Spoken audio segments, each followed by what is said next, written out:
We've been here way before now.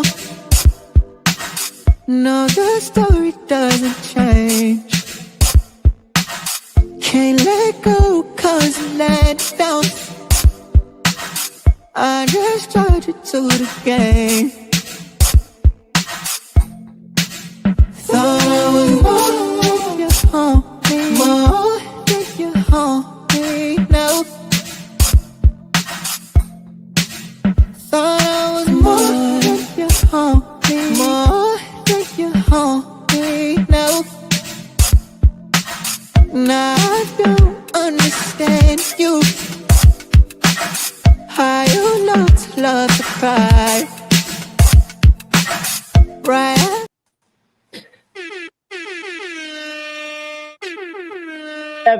The live after show of the Lesbian Homie 4. We are back. As you can see, it's all fellas tonight. It's all. Nah, Steph gonna pull up too. Or Stephanie gonna pull up in a minute. For sure, man. Definitely some more exciting things that happened in episode 7. Got the debut of two cats that have joined us here tonight. Jah, I'll let you do the introductions, and then we got to jump into some of these scenes, man, because it was another funny one for sure. All right, man. First and foremost, let me holler at the boy, Brother Watts, B. Watts. Man, it's you killed it, bro. One of my favorite scenes, and this is why I'll get to that in a minute. Let me just say what's up, bro. Thank you for pulling up. Yeah. Thank you for being a part of the project as well, homie. You know what I'm saying? I had to get you in there, and you gave me exactly what I needed, brother. Pause and all that. Thank you once again, bro. And next up, Brother Dre. Izzy Dre. Hey, man, folks been talking about us collabing for years. Yeah. Literally years now, man. And you should have been in season 2. You know what I mean? Yeah. But see, I remember when I first came down there, I said something about it, but you was already like in the midst of shooting it, so it just didn't make sense, you know.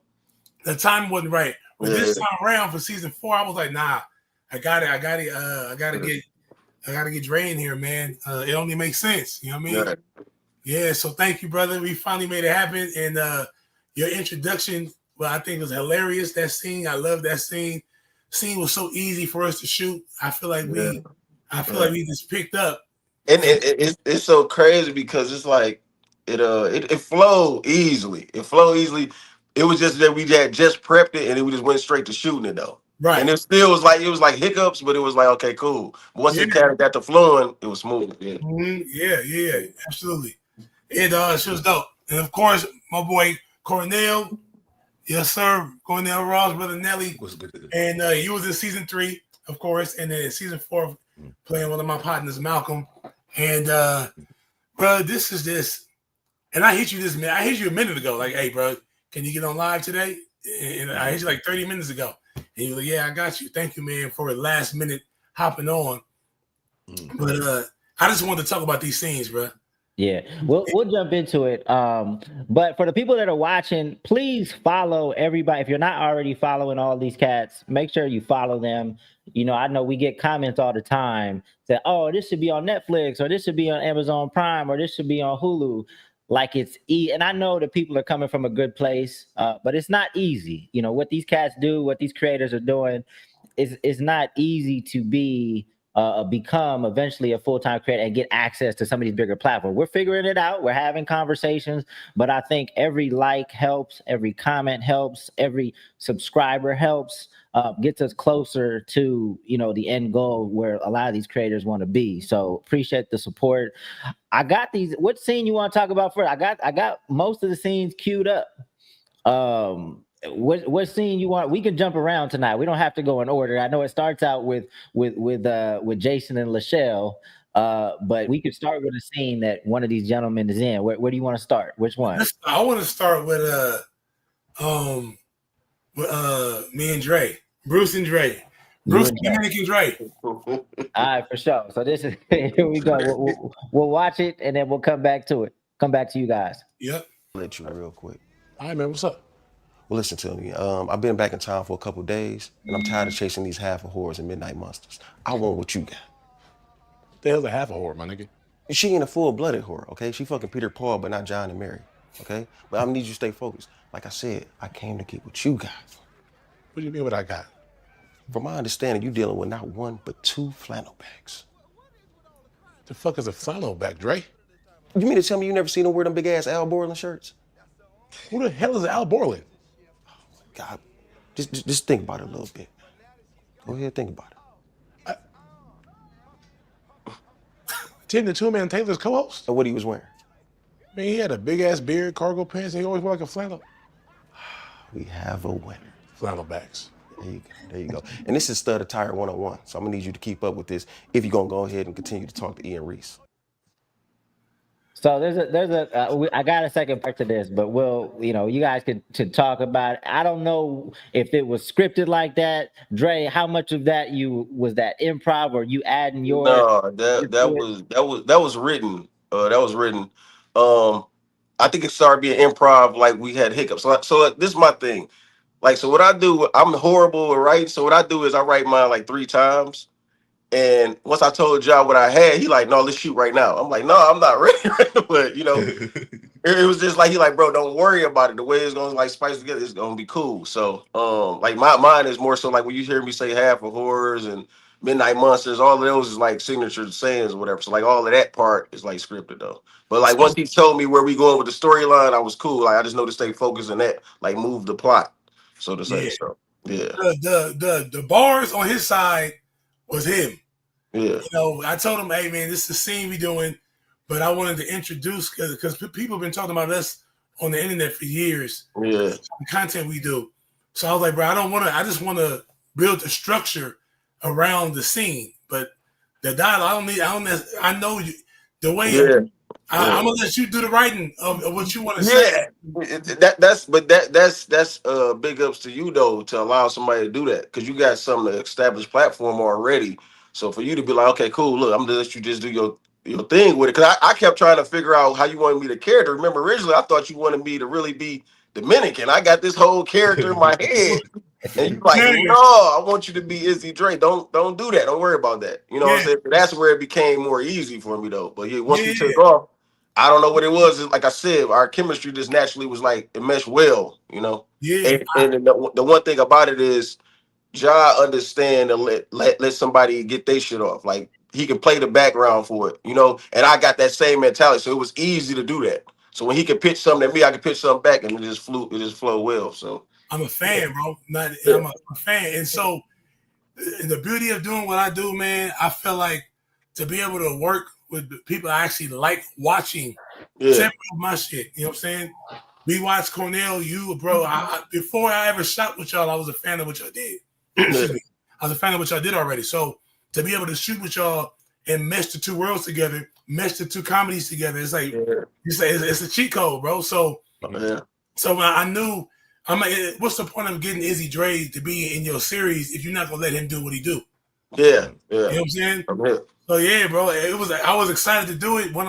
It's hard to say when I say one of my favorite scenes, but I got so many favorite scenes, bro.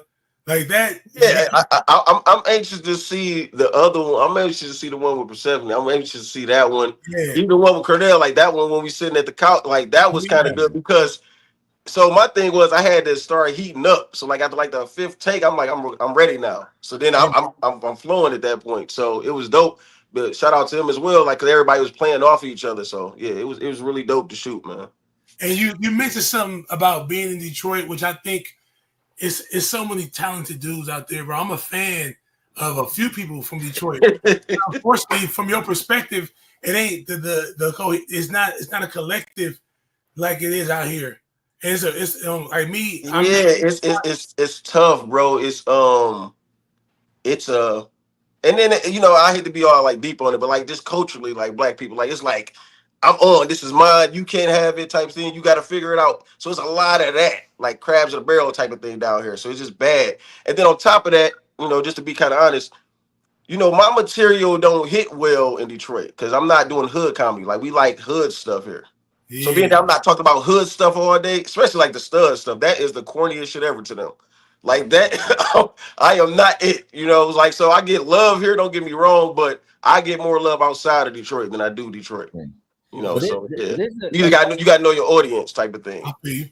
this a question for all you guys, because all you guys have, you know, a platform at this point, because we're always getting people that reach out and be like, how can I work with you, or how can I connect with you? What's the thought process that you guys are going through? I know Ja kind of alluded to it already, that he was a fan of Dre for some years before you guys actually connected. And I know it's always, you know, people always want to like work with people with big platforms, and I always say, hey, just start where you at and with the people that are around you. But if they were to get your attention, how does that happen? Cornell, how does that happen for you? If you were to work with someone new?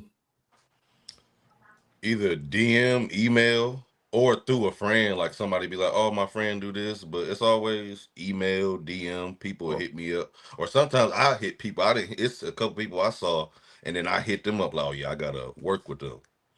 So, so if somebody hits you up via DM or email, like what separates somebody's email from the rest of them? Like what information stands out? Well, it depends on what information they got in it. Like, did they leave their page so I can go look and see if they even doing it? Because some people will hit you up and be like, "Oh, I want to work," and you go to their page and they ain't got nothing there. They don't got no work. They ain't got nothing. So it's like, so I don't even care. Got... But and then if I see you got a lot of videos, even if they not all that good, or if I see potential, it's like, oh, I don't mind working with you, because it's like, oh, I see that you actually want to do it because you doing it. Yeah. And a lot of people just never do the first thing, which is to start. Yeah, like it's 2020, like your social media can be your resume. So even if you're not as good as you want to be right now, I think a lot of people scared to start because they want to be seen up here, but it's like you have to work to get up there. Yeah, so everybody ain't gonna start up there. Right. Nobody gonna start. I've never seen nobody. Ain't nobody ever just post a video 50 million. Now they got millions of followers. That never happened. So yeah. Like I think people just need to start, have something to show. So when you hit people up and they go to your page, it's like, oh yeah, I don't mind working with you because you're doing it. Yeah. Yeah. Be wise. Anything to add to that? Well, most of the time for me, it's through friends, like, or people that I know. You know what I'm saying? Because a lot of people do that. And like you said, if you don't got you got a page full of cats and pictures of trees on your page, I can't tell what you do to be in the video with you. You know what I'm saying? So most of the time it's through referrals, or if I see somebody, you know, I'll reach out to them. It's easier when it's working with people in LA, but outside of that, sometimes people fly into town, be like, hey, such and such is here. They want to link. What's up? Oh, man, yeah, I know them. Oh, yeah, let's do it. I like their work. Let's do it. Yeah. Yeah. Dre, anything else? Or is that pretty much covered? You gotta, for me, you gotta be funny. I don't give a damn if you got like 10 followers. If it makes sense and it's funny, I'm rocking with you. You gotta be funny. It's especially the main thing that we do is comedy. I want to do a video with you. Some people will say, "Oh, I want to. Oh, can I work with you?" Just to say, "Oh, I was in the video with him." They ain't gonna do another video after that. It's like, nah, bro. It's nah. Are you funny? Are you funny? Definitely, and that's the thing with comedy. Period. If I work with another comedian, I need them to do what they do anyway. You know, so you bring something to the table already. We got something to go off of. You know. Yeah. So, well, King Sin, appreciate the donation, but I think the suggestion is hilarious. Black excellence at its best. I see a Stuttle season coming on. We appreciate you fellas on the hard work you're putting in. Keep going strong in your craft. King Sin, appreciate the donation. Stuttle season. Combination of Stuttle season and that's crazy. That'll be a hell of like a crossover episode or something. Like a world. It's cold outside, so the Stuttle. Well, Bruce is he got a heater. He got hey, the flannels keep you warm. The flannels, flannels got powers. Al Borland's. The Al Borland's. Hey, so look, I gotta emphasize some of that. I'm known for my wordplay. I'm known for like my terminology and my names. And when it comes to Izzy, man, the shit you be saying, brother, you know what I mean? Your name, your terms for the studs. It's genius. It's I appreciate it, bro. You know what? You know what's crazy though? So like, I think that's one of the main things we had in common. Like we both like the wordplay and the punches or whatever.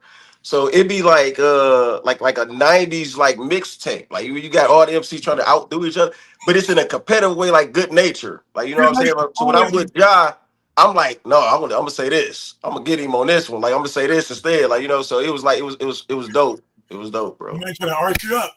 What'd you say? Well, that's a whole other scene. We gotta wait for that. Wait for that scene. But yeah, man. I feel like I feel like it's like a boxing match, or as a boxer, where you sit there, you getting ready for a game or getting ready for a fight, and you start sparring with somebody that's of equal talent. Yeah. And it's just like that, man. When we on set, the next scene we gonna get to is the one with me and Cornell. Like it's like a sparring match in a healthy sparring match, bro. Yeah. If I can get outdone in my own project on my own scene, I'm different from a lot of dudes. I appreciate it. I'm cool with it. Yeah. I feel like I'm nice with mine. Yeah. So me crossing somebody and for them to make me laugh, and I love laughing. Before I started acting, writing, I was a fan of comedy. I love to laugh. So if I'm sitting across with somebody and they making me laugh more than I'm making them laugh, or more than the viewer laugh, I'm cool with it. Because I'm enjoying. I'm at work and I'm having fun and I'm clowning. Right. Big Reese is in the building. Big Reese. Hey. What's the deal? You with the big dogs tonight. I see, God damn. So Ja, what you wanted to go into Malcolm scene now, or should we do B. Watson Persephone and then go back since we have? Yeah, let's do that. Let's do it because I think that comes first. Yeah. So let me, man, I want to talk more about that scene, but I guess we'll talk about it after. All right, let's check it out. We'll come right back. Go in here, Jamal. All right, Reese. I know I'm probably the last person you expected to see today, or any other day. But some things have been weighing on me heavily for a long time. I know what I did to you when we were younger wasn't right. When you were a young athlete, popular, got access to money, opportunities, girls, sometimes you may not know how to handle that the right way. And I sure as hell didn't. I hurt somebody who really, really cared about me. That wasn't my intent.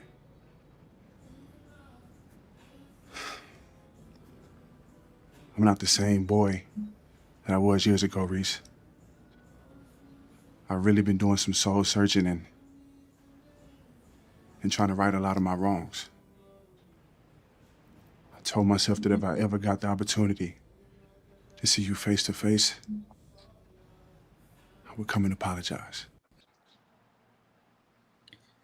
There it is.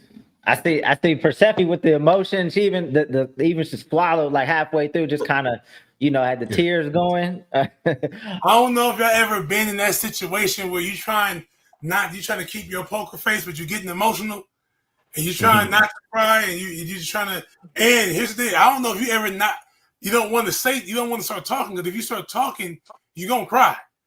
So you're sitting there just trying to not say nothing to keep the emotion down. I can feel all that with you, Reese. Like, you probably want to cuss him out. If you cuss him out, the tears gonna come. If you say get the fuck out, the tears gonna come. So you sitting there trying to hold it in. Like, you sensitive gangsters. Sensitive gangsters. You all need hugs. I'm sorry, Reese.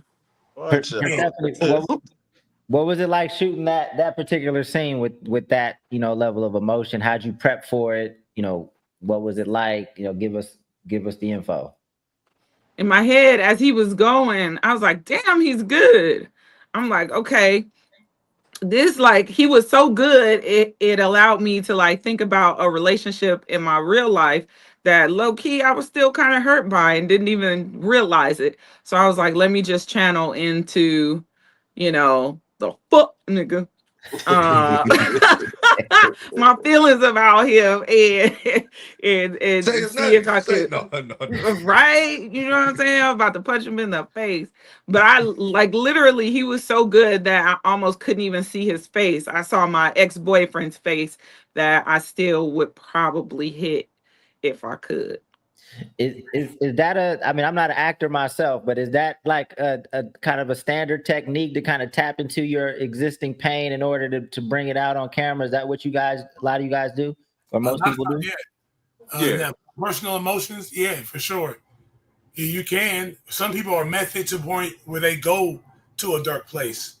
You know what I'm saying? Whether they're on either side, on the B Watch side as playing Jamal, or on the Reese side, tapping into having to apologize and being vulnerable as a man. Like, you know, I just want to say I'm impressed, very impressed with that scene because it wasn't scripted. It wasn't scripted. It was a scene that in the writer's room, before we started shooting, we had that scene in the outline, but we forgot to put it in the actual series. And it wasn't until like the day before we were going to shoot that full day of shooting that I realized the scene wasn't in there, and I had to have that scene in there because I always wanted to have closure between Jamal and Reese, and that was the opportunity to do it. So I called B Watts. He pulled up. There was no script. Everybody in the whole show had a script for the most part. He didn't have a script. We talked inside the store off camera for about maybe 20 minutes. He didn't even know I had to kind of tell him what the show, what his character was. But before, as we're on set, there's no rehearsal. There was no prep. I was like, bro, we got to get this day in. I think it was the last scene we shot. Once there was the last scene we shot of the day, we had the shout out to the Inglewood store in Inglewood. We had it for a day, and we shot all those scenes in that one day. And B Watts came in and knocked it out the park. One take, no script. A lot of that stuff, the direction was there as far as what I wanted him to get, what I wanted him to come across, how I wanted him to come across to Reese. But Jamal, all his dialogue was Watts. He literally freestyled that on the spot. That's dope. I didn't stop him to tell him what to say. I didn't stop him to say or say this. He did all that was on the spot. Yeah, monster. What I would also say to people that are thinking about reaching out to you guys, just make sure you're ready from a talent perspective. You know, Jah keeps talking about how B Watts knocked this out in 1 or 2 takes or 1.5 takes or whatever it was. Cats take this stuff serious. And if you're not taking it as serious and you just reaching out, a lot of times networking and connecting with people is just a timing thing. It's like, there's a lot of people I have in my Rolodex, but we may not be ready to present to them yet. So we're going to keep working and working and working. It's like, okay, now it's time to make that phone call. A lot of people just get super excited and just start sending DMs. And then I think like Cornell said, they go to their page and it's like, bro, you're not even ready for this. Yeah, but they'll get excited. They'll see you in person and be like, hey man, we should collab, or I would love to work with you, bro. I said, so what you do? Hey man, I'm trying to get into acting. You trying to get into acting? Right. You might want to start acting because, like I said, everybody here I've met already through the work. And he was already doing his thing. B Watts, Dre was already putting the reps in. So it's almost like action, and they going. Hey. It's like, whoa, this nigga. Like Stephanie was saying, he pulled up. He pulled up. We were there all day. B Watts pulled up for about an hour and knocked his dipped out like an assassin. You know what I'm saying? Came in so like, but that's what I probably wouldn't feel comfortable asking just anybody to do that scene. Hey. Huh? You still tripping off what I said, Dre? That's how niggas be, bro. I didn't legit seen this though, bro. Like, bro, what you do? Yeah, act, and then you go to their page. They got a fucking flower on the table or something. Like, what the fuck are you talking about, bro? Right. He just went back to a moment. Bro, because when he said it, they'll walk up, they'll tell you a whole script. Bro, I'm on my way into the store. man, look, you can do this, and I would do this. All right, what you do? Yeah, I act. Like, that is fucked me up, man. The last thing you want to do is you get that opportunity, you're not ready. They say action, and you froze. Yeah, it hit different when them motherfucking lights is on you, man. Yeah, I got that some camera. As soon as that camera on. yeah, and a lot of times I just seen content creators in person where, you know, it's different outside of that little Instagram box, and you get a real camera on you, and there's actual people around you, is moving pieces, and now you trying to stay focused. It hit a little different. So, yeah, I seen that. And what's crazy when the camera, it don't even matter how many people in there. I don't even see nobody. Yeah, when you locked in like that, yeah. I don't even see nobody. That scene that with Reese and Jamal, Yeah. it was probably about 15 people in that room. It was quiet. My brother lived up the street, literally across the street. He said it's a 2-minute walk from my brother's house to where we were shooting at. He pulled up, and he's not an actor. He just my actual big brother, my actual blood brother, and he was stuck. He didn't. He knows it. He sees the camera, but my bro, he just a real dude. He was stuck, and he asked Stephanie if she was okay afterwards because she was crying. And he was like, "I watched him. I'm quiet. I'm watching her. I'm watching B Watch through the monitor. I'm looking at the DP and the camera operator. I'm looking at the sound guy. Everyone was like, he cooking, and she doing the thing. The nonverbal acting is not easy. You got to really portray. You got to see it. Your body language got to tell us the story as well from your point of view. And that's dope on her part to feed off his energy though. You know, that way you kind of rock with the vibe, because a lot of times you might say something and the other person is like, they waiting for their line to come and whatever. So yeah, for her to feed off of that's good acting on both parts. And for her to say nothing at all. Yeah. Hey, Jamal just he just came to tell her how he felt in the story. And she couldn't even, she was so thrown off, she can't even say nothing. What do you say to that? I forgive you, it's all good, hug me. No, she still got to battle. She got to deal with what the hell he just dropped it off on her like out of nowhere. Right. And wasn't even expecting to see me at all. So it's just like, I ain't seen this nigga in years. And that's what you come with. But she said, hey, how you doing? And she got up, her face turned back to high school. Do we ever find out? Because you expect him to be the same ain't shit dude he was the last time you saw him. So when he come on some like emotional maturity, you know, you like, this nigga became emotionally intelligent. How do I respond to this? I don't know what to do. So I remember Reese talking about it in season 2. Did she say exactly what happened then? I don't remember. Yeah. Season 2 in the finale, she Reese told Bruce basically kind of why she is the way she is when it comes to men, when it comes to her emotions and guarding herself. And it's because of Jamal. Matter of fact, let me go back up. There was a comment that somebody dropped. I don't know if I can see it. I'm gonna go find it. So remind people what happened, because I forgot. Like, did she say exactly what happened, or did she say she got done shady? Nah. Yes. I said exactly what happened. Yeah, she tells Bruce. So Reese tells Bruce that when she was at high school, she was a sophomore in high school, and she was dating this older guy. He was like an upperclassman in Jamal Mills, which plays by B. Watts. And they were dating. They were together, or she thought so. You know, she's young, and he's a high school basketball star, and she's an up-and-coming basketball star. Everybody looks up to him. So she's dating the popular guy on campus. You know, and so they sleep together for the first time after like a homecoming game or something like that. That was a special moment for her. After that, he ain't called her. He ghosted her for the whole weekend. She come back to school thinking everything is good and dandy, and you know what I'm saying? She about to see her boyfriend, and he started playing her left in front of not in front of the whole school, but in front of his crew of friends. And he said some disrespectful things to her, showing out for his buddies. I've seen that before. When guys are showing out, trying to save face with the homies, and he said some things that were very, you know, about her, about their sex together, and how much she didn't mean to him, how much, you know. And so before Reese could really respond to him, maybe cuss him out or physically hit him, her best friend Nadia hits him over the head with a math book, which I've seen that too. I put that in there because I seen the homie get knocked out with a math book. it was algebra 3. And the big thick books, he got hit over the head with the book and got into the cafeteria. So the fact that that's what happened, and then they got suspended from school. Nadia gets suspended.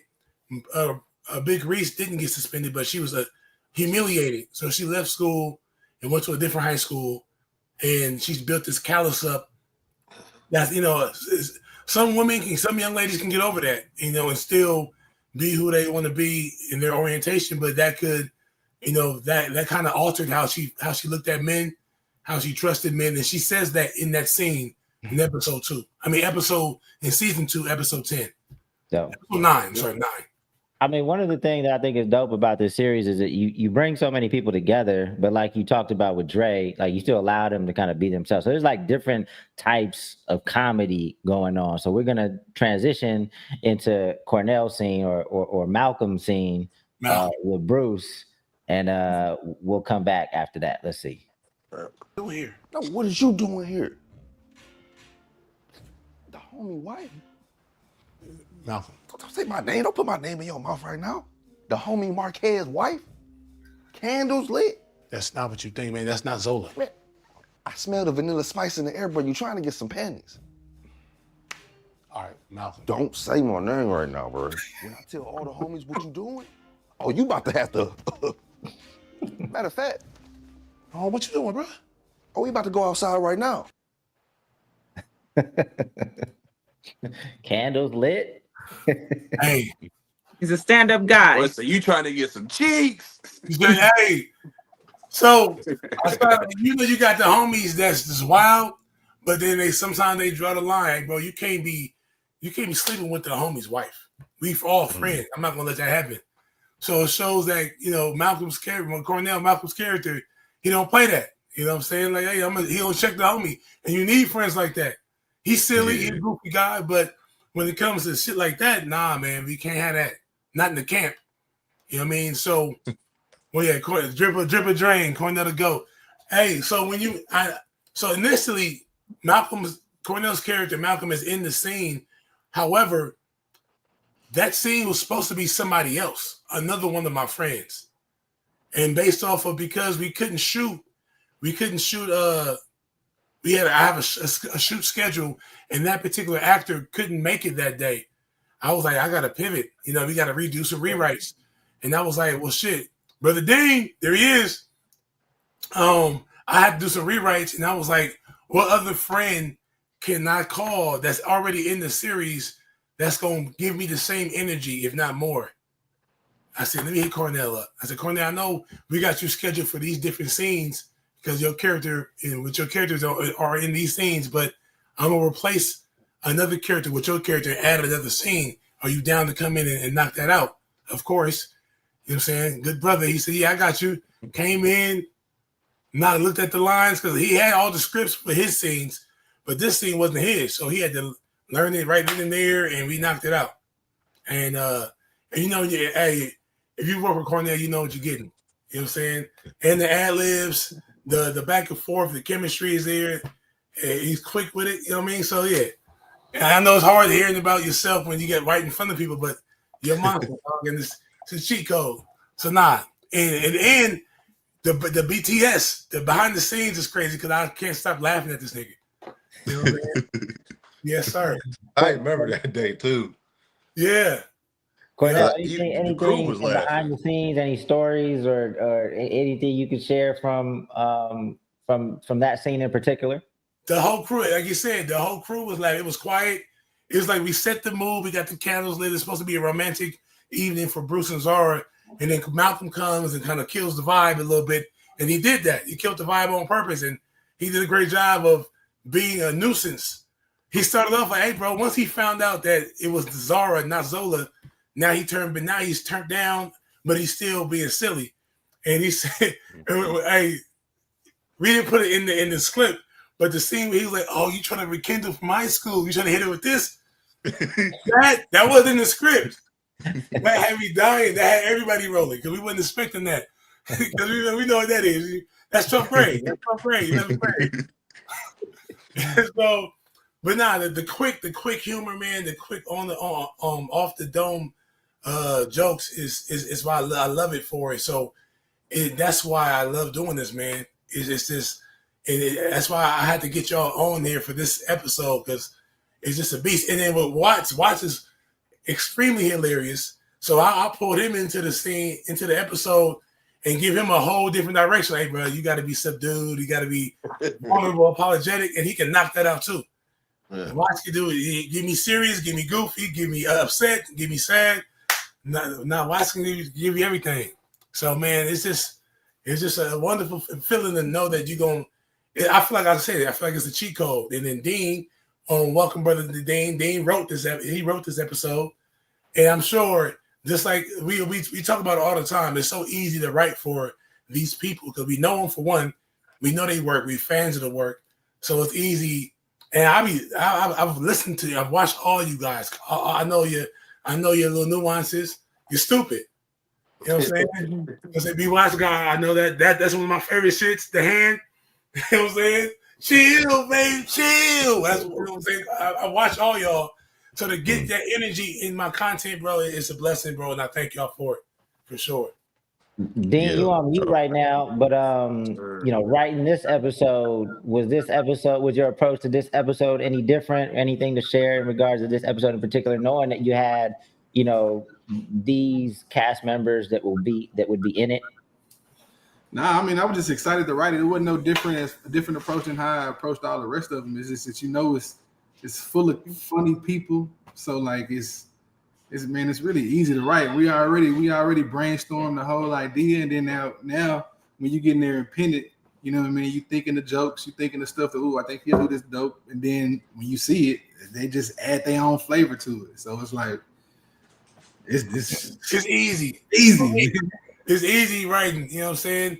Hence, like I told you, that scene with Reese and Jamal, we didn't write that one. We didn't particularly write that scene, but it's the way his pacing was, the way he delivered it. You would think that it was rehearsed and written and rehearsed for days, but it was off the dome. But when you're working with guys like this, with that kind of talent, with that level of talent, it feels like you're cheating sometimes. Dean, can you give some advice to aspiring writers in terms of how to approach, like if you're part of a team, or say you're writing a script that's completely your own, but you're receiving feedback that there's changes needed, basically how not to stay like married to exactly what you write, or like how.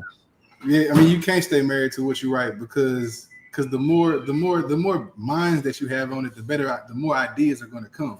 And like, I could say something that's going to spark something. I can say me, Watts, Cornell, Izzy, John, we can all be in the room brainstorming, and I can have one thought, an idea, say something, and then Ja pivots and says something that just takes the idea to a whole nother level. And now it's just, you know what I mean? It's just a good mix of tools to have, because you're gonna create some dope stuff when you have more minds on it. Yeah. You know what I mean? 'Cause everybody's thinking differently. And so it's always great to take feedback. I always take feedback. And take it with use discernment, you know what I mean? Because you might have some things that you really feel like that could work that you don't want to like get rid of. And I'm like, I know this can work. Use your discernment, but always be open to the feedback. Got to. Who got a cat? Is that a cat? Who got a cat? That's Reese. That's Reese and Trinity over here. No, they got a cat called Reese. That name is Reese. Oh. You said who? I don't have no cat. My cat not purring. You hilarious. You stupid. Is it asleep right now? It's chilling. So we don't have Lisa or Craig on here obviously live, but I do want to watch a piece of the episode, the scene. I think it was the opening scene of this episode, and then people could just chime in on the relationship. But let's watch that scene, because I thought that was another funny one. This episode had a lot of funny moments, but Jason and Lelle continue their toxic drama. Let's check it out. What the fuck you doing at this nigga's house? I'm dropping off soup. You ain't never brought me no soup. That's because you're not sick. So you fucking sick niggas now. No, I used to. Ain't nothing about me sick. I ain't never even been sick. My immune system is incredible. I haven't had a stuffed nose since the 6th grade. I never even had the chicken pox. One time I ate chicken with bird flu and I didn't even cough. What? I ain't never had swine flu. I ain't never had a sprained ankle. I ain't never had lupus. My computer has never even had a virus. But you've been sick in the head since you were a kid. Since birth. Craig, man. That nigga Craig, stupid. Man, Craig. That nigga ignorant, So- bro. Greg is amazing, bro. So what Dean wrote was like, I know Dean wrote the whole part about I ain't even sick, and so you fucking sick niggas now. Right. But then she was like, oh, no, I used to. I ain't never been sick. And at that point, he just adding on to the joke, adding on to the why he's not sick and how he's never been sick. So we letting him cook. I know, my bro. I know I've been right. Me and Craig been creating stuff for 15 years, man. So I know sometimes it's like, hey, let him go. Just let him go. Because he gonna keep saying whatever comes to mind. And I don't know too many people, if anybody, that thinks the way he thinks, man. Yeah, that's it. The way his comedic mind is a little different. It's off kilter, and I love it because it's so unique. You can't mimic that. You can't really write for that. Right. Like Dean was saying, when I write for Craig, I write a skeleton. If I need him to say this, if I need his energy to be this in the scene, I need you to say this, Craig. Say this, say that, say that. But of course, say your shit too. You know what I'm saying? Because I know you're gonna have to. You can't help it. You know what I'm saying? And I need it. I want it. So yeah, I think it makes for that much better scene when it's a collaboration of the pen, of Dean's pen, and then his brain on top of that. Right. Fire. But I want to say one thing for you though, John. I like that you give people the creative freedom to bring themselves on screen, because some people don't do that. It's like if somebody, you bring certain people for a reason, like let them put a little flair on it or add something to it. Like some people won't allow creative expression or give people, like you literally you encourage people to give you them, because that's why you cast people. Right. So kudos to you for giving people the freedom of expression to do that. I appreciate it, brother. Thank you, dog. But Cornell, let me ask you a question about that, because I know you direct as well. If you're writing something and you need, like, you wrote this character a certain way, right? Mm-hmm. So you need that person to kind of subscribe to. So how do you communicate, like, when that person can kind of do what they do versus like what you need them to do for this particular role? I guess it depends on if it's serious or funny. Like more serious stuff, you want to stay like on a certain level, but funny, it's like you want jokes to hit, or you just want those moments. So I guess in funny moments, that's when you give people a little more expression, and just, I guess, communicate with them. Like, say if you get a take where it's scripted, and then it's like, all right, now do your thing. Like, we got what we needed, but do your thing, because then some of that stuff that they do, you can just use in the edit. You like, damn, it might convey it more, or it might be a bigger laugh or something, or moment. As directors, do you guys ever give, if time allows and they feel like they have a different spin on a particular take, do you allow for 2 takes just to kind of see it and then judge it afterwards? Like, oh, that actually was pretty dope. Yeah, if I use a comedian, I want him to be a comedian, he or she to be a comedian. Like, only thing I don't change is something that's moving my plot. Like, so if it's a line that pushes the story, I can't let you alter that. But I'll leave a gap in between whatever I write, just like you said, like a skeleton. Where you're going with it, and then you can have at it. Do whatever you do. Yep. Anything that moves the plot, though, I'm not altering that part. That's it. Other than that, I'm gonna let you do your thing. Yeah, exactly. I think some people, and you see it as soon as you're on set, the directors direct with the ego, and you can feel it. You can hear it in the conversation. And to me, the best directors are the ones who don't. The best directors, the objective is to get the best out of the actor. And if you hire he or she for this performance, you got to let them bring what they bring in. Yeah. You know what I'm saying? Sometimes I want you to say what's on the page, because it's the statement you say in this scene is in direct response to what happened in the previous scene. Yeah. So that's why I might need that. But as far as like the inter dialogue within the dialogue, if that makes sense, Yeah. I need y'all to rock. That's what y'all here for. So yeah, I'm gonna need the Al Borland's. I need the flannel back terminology. I need all those things, and to trust someone like B Watts to basically write the scene himself. Mm-hmm.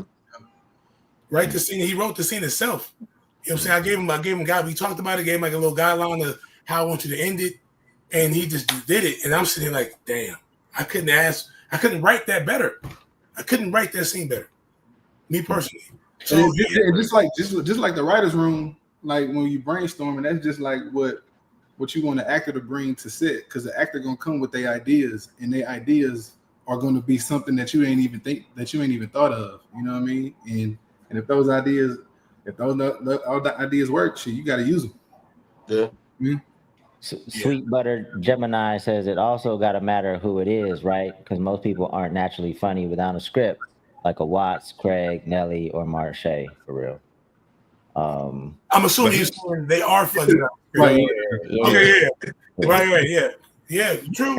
And some actors will tell you, let me rehearse my lines, let me get it, some paper, and they can deliver. Like, for example, there's some rappers who are like, man, I could write a dope 16, but don't ask me to freestyle.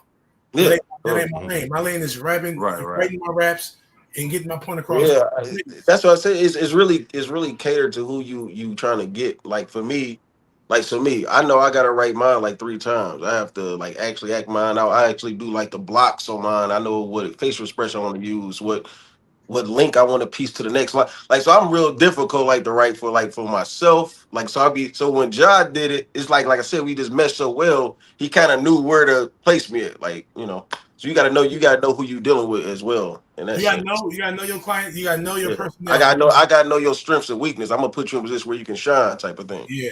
Because I was like, I remember he was going back and forth a little bit. He was like, I just want to make sure I'm giving you what you need. I was like, bro, you here to do what you do, and let me worry about the editing and the like carving out the scene. I just need you to rock. You know what I'm saying? You know what it is though, because a lot of times it's not so much what you say is how you say it, like your delivery. Because the line might not be that funny, but if I say it right, I can get it. You know, so that be my thing. So that's why my prep is so like I really like to prep mine first. Like if I got to improv, it's just because it was a blank spot there. I gotta do what I gotta do. You know, I don't want to break the scene though. But yeah, I really like to have mine like down packed. The lies and your replies. Yeah, but that's like I naturally I'll be saying that for real. Like, so that's why I said when it's like a gap like that, I'm like, okay, now you go to your toolbox and you just have something like that. Is there any tricks y'all use to not like laugh and kind of mess up the take? I know Reese has been Persephone's been in a lot of funny scenes, especially going back to season 3 when what's the cat from Baton Rouge that was in the dance floor? Oh, Tyree. Tyree,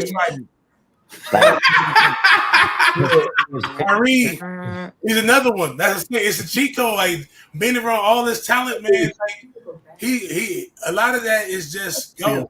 Character. You know what I'm saying? Like the thing he was doing with his lips, the noises he was making. That's all him.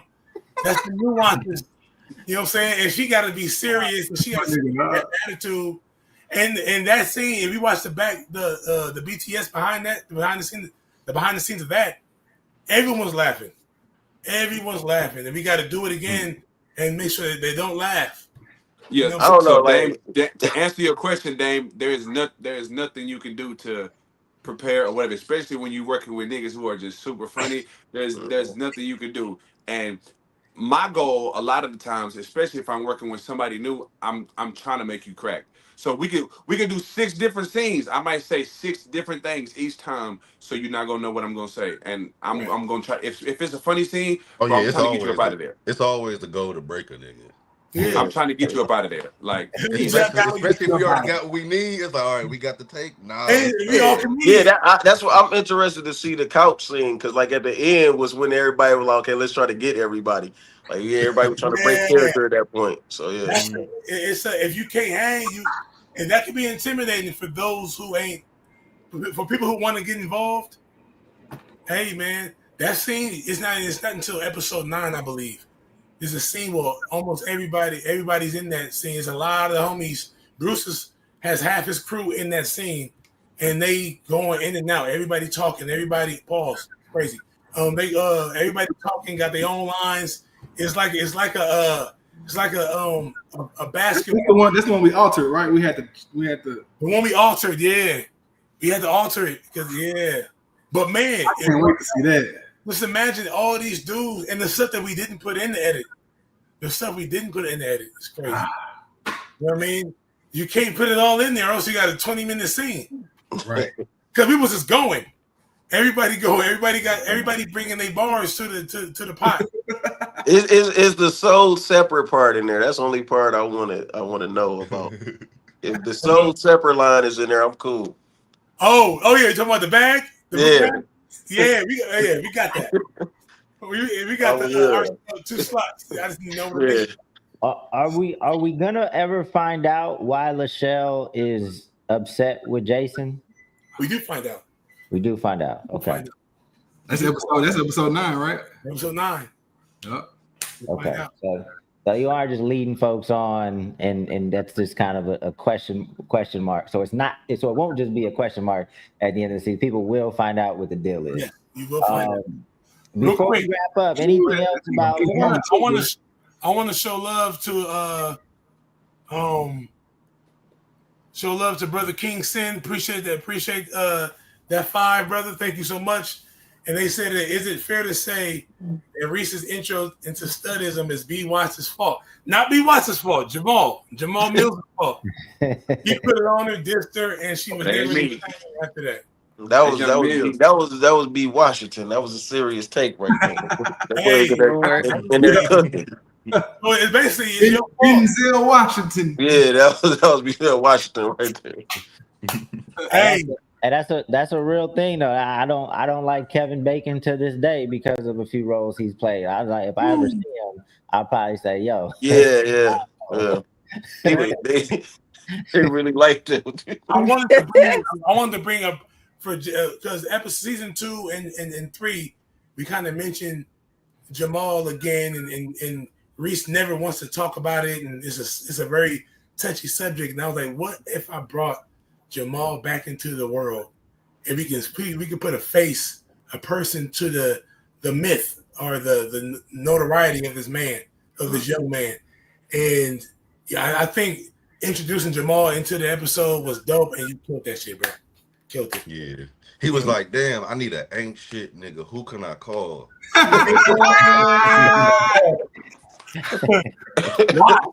I love it when he said the whole stream. He gave me the Hey, and then man, yeah, dog. I was gonna say, it's hard to say what my favorite episode is, but this was a great episode.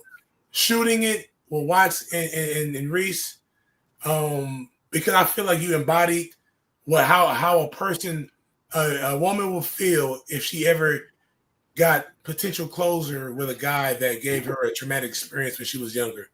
Mm-hmm. I feel like that was you did a very good job of being that person again. I feel like you went back because you very, very, very aggressive, assertive, sure of yourself.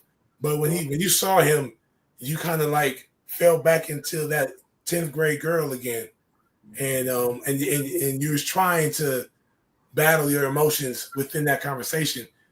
Well, not even conversation, that monologue. And you did it. It was great. Non-verbal acting was dope. Thumbs up. Performance is fire. Don't let me see this nigga again next season. He might shoot a shot. He might get you back. He might. I'll play you for your heart, though. No. Play you for your heart, though. For your forgiveness.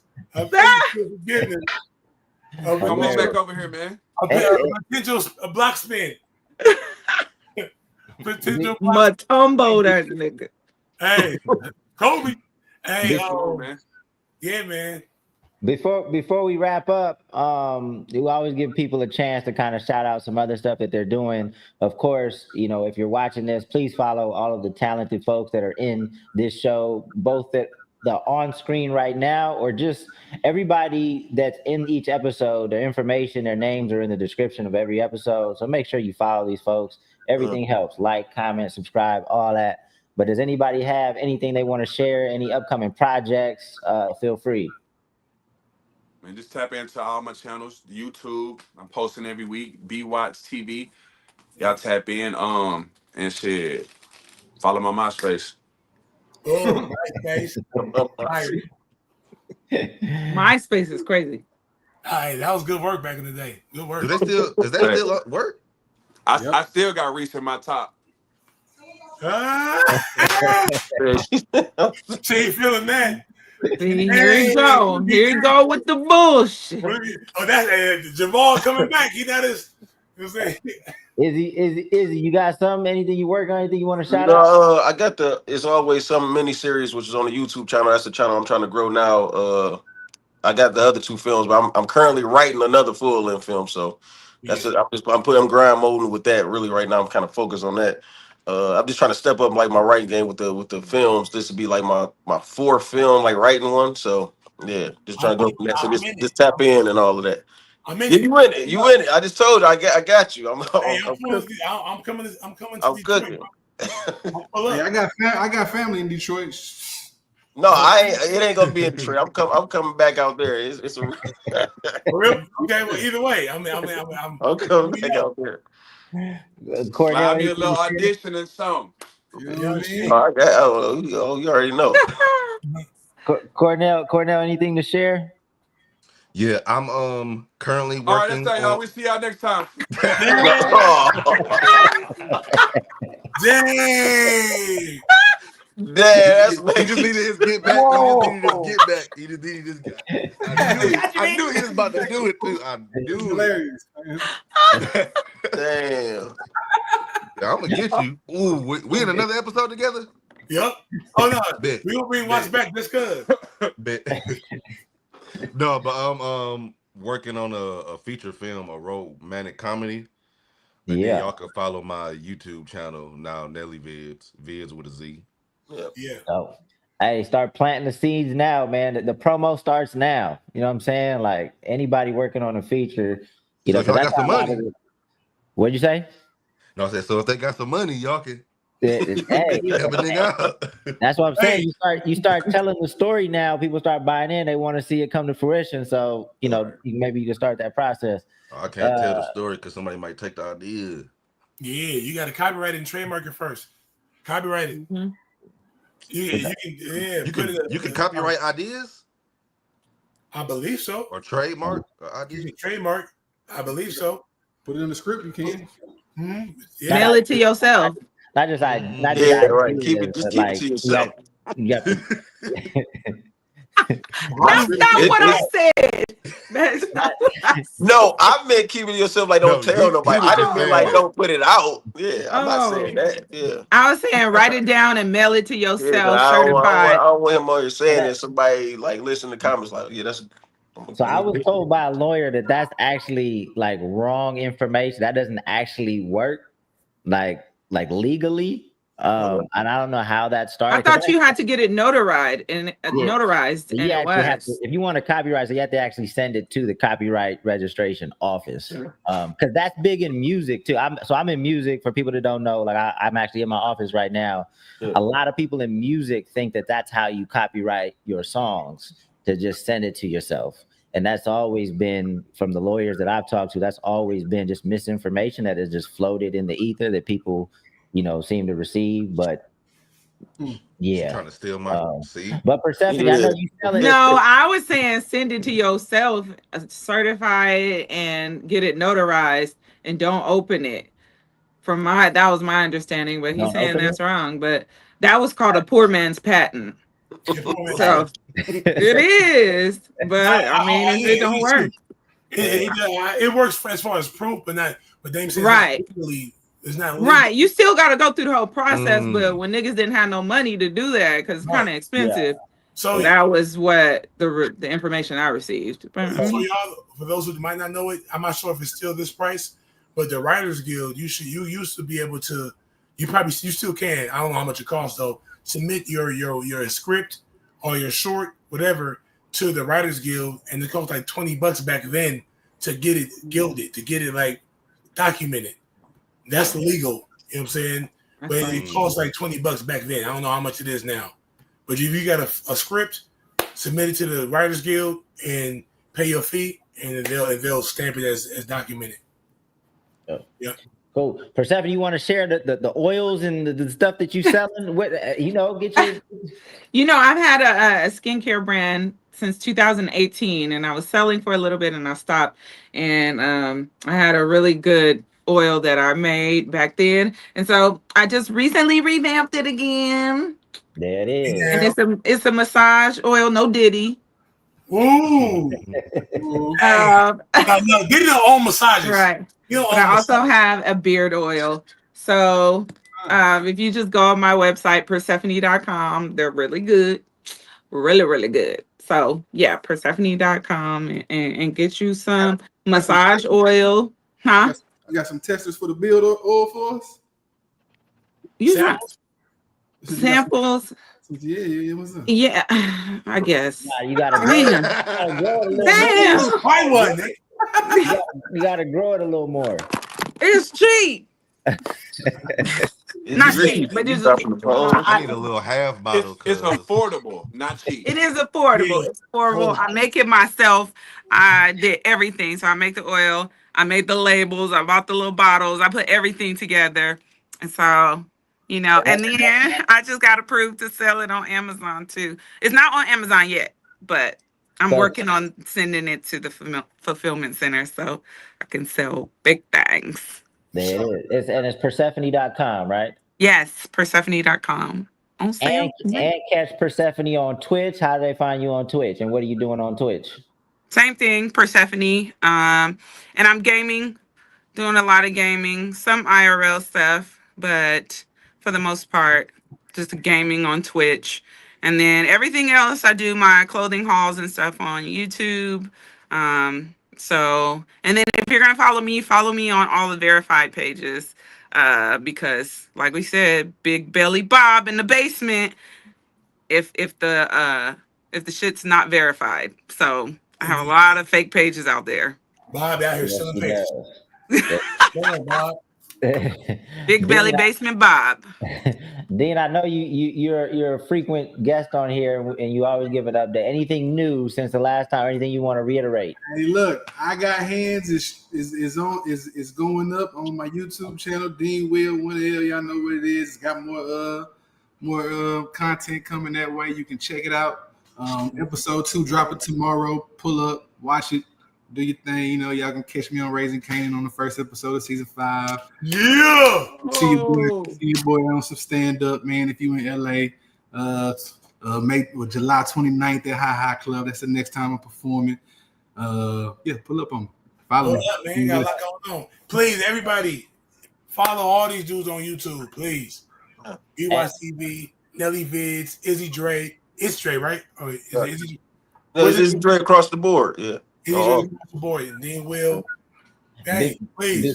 Before I let Ja close it out, let me shout, because somebody mentioned DistroKid in the comments. I actually work for 2 Lost. So if you do music and you need someone to distribute your music, get it on all platforms, actually 450 stores around the world, just go to 2lost.com. You can actually use my promo code DAME to get 3 months free. So if you do music, go to 2lost.com, use my promo code DAME. Yeah. I'm glad you said music. If Loving the Stud in You Is Wrong is on iTunes now. Oh, tap in with that. I didn't know you had music on there. That's dope. That's dope. Ja, close us out. Hey, man, thank everybody on this panel today for pulling up. I love y'all. Can't wait for the fans and the supporters to see episode 8 next Tuesday. And we'll be back here again, 6:45 p.m. next Tuesday. Much love. Be good or be good at it. Be out of here. To the man. Love to all y'all. Yes, sir.